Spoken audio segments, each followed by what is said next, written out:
Welcome to the tutorial video on common and proper nouns.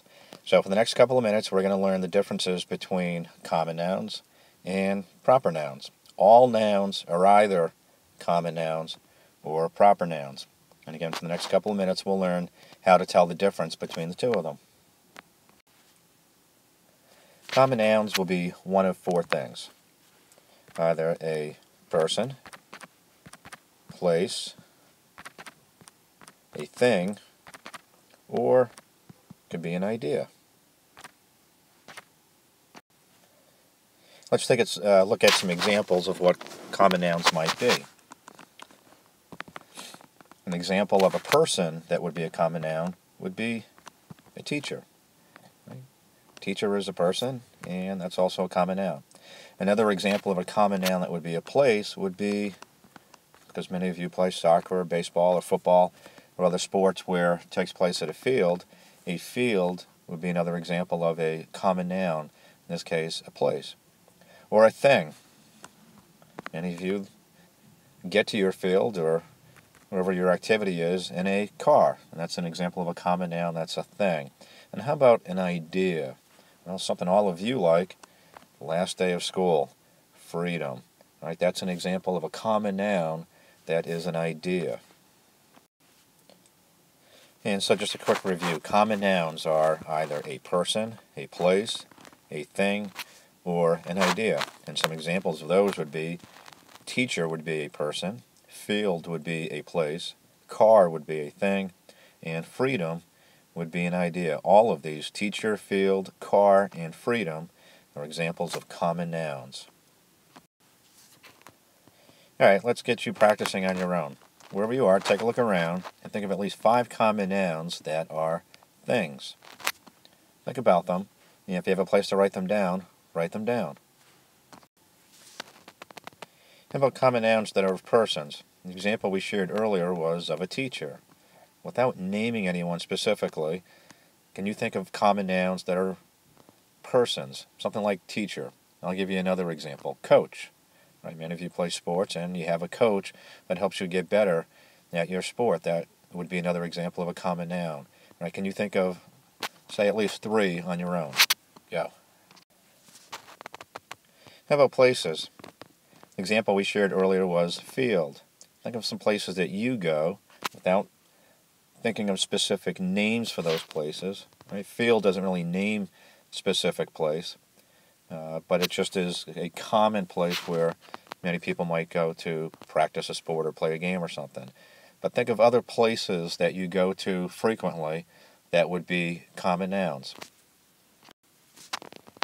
And finally we have ideas. This one can be a little tricky, but once you get the hang of it, it's really not that bad. So the example I shared was freedom. Right? We all love our freedom. Come the last day of school and we get to have fun all summer long, not even think about school. Freedom is an example of a common noun. Try to think of some other things like freedom. I'll give you 1 or 2 more. How about justice? All right? We all have older brothers and sisters, or we may have older brothers and sisters that get us in trouble and they don't get in trouble, and we want justice. Or how about honesty? Very important when we have friends that we are honest with our friends. Right? Honesty and justice are 2 more examples of ideas that are common nouns. Take a couple of minutes and see if you can think of some more common nouns that are ideas on your own. Alright, next we have proper nouns. Proper nouns are similar to common nouns except that they specifically name people, places, and things. We'll take a look at some examples and then I think you'll understand what this means. Alright, some examples of proper nouns would be, obviously we talked about teacher. What would an example of a teacher as a proper noun be? Well, how about Mr. Conley? Right, that specifically names a teacher, so that would be an example of a proper noun. How about a proper noun that names a place, specifically names a place? Before we said field. Well, we know that the Red Sox play at Fenway Park. Because that specifically names a field, Fenway Park is a proper noun. And how about a thing? I think before we said a car. Well, a fancy type of car, very expensive, and drives really fast is called a Porsche. And because that specifically names a type of car. Porsche is a proper noun. And if you noticed, all of our proper nouns are capitalized. And it's one of the rules of grammar, and one of the rules of proper nouns is that we always capitalize proper nouns. It's another easy way to tell the difference between common nouns and proper nouns when we're reading. In our own writing, we need to be aware that we have to capitalize proper nouns all the time. All right, let's do a quick review. I'll put a word up on the screen here, and you tell me if this is a common noun or a proper noun. Student. If you answered common noun, then you are correct. How about this one? Common noun or a proper noun? If you said proper noun, then you are correct, because that specifically names a person, probably a student. Let's try another one. How about this?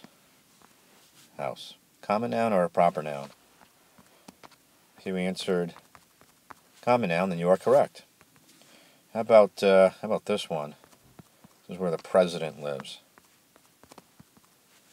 White House. Is that a common noun or a proper noun? If you answered proper noun, you are correct, because that specifically names a house, in this case, where the president and his family live.